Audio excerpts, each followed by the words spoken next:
মুসলিম ভাই বোনেরা, আসসালামু আলাইকুম রহমতুল্লাহি বারাকাতু। আমরা অনেকেই ওজুর সুন্নতগুলো জানি না, কোনটা সুন্নাত এটা আমরা সঠিকভাবে বলতে পারি না বা জানি না। তো আমরা এক নজরে জেনে নেই যে ওজুর সুন্নত সমূহ কোনটা কোনটা।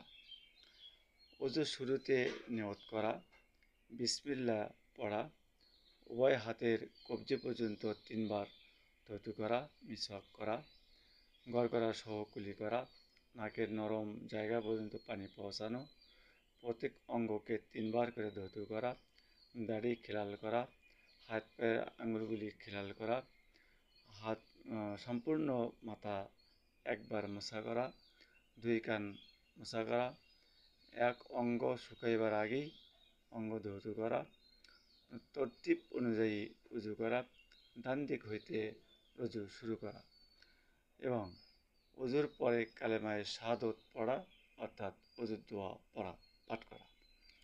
তাই এগুলো হচ্ছে সুন্নাত। আমরা এগুলো সুন্দরভাবে জেনে নেব এবং এক অপরের কাছে শেয়ার করব ইনশাআল্লাহ।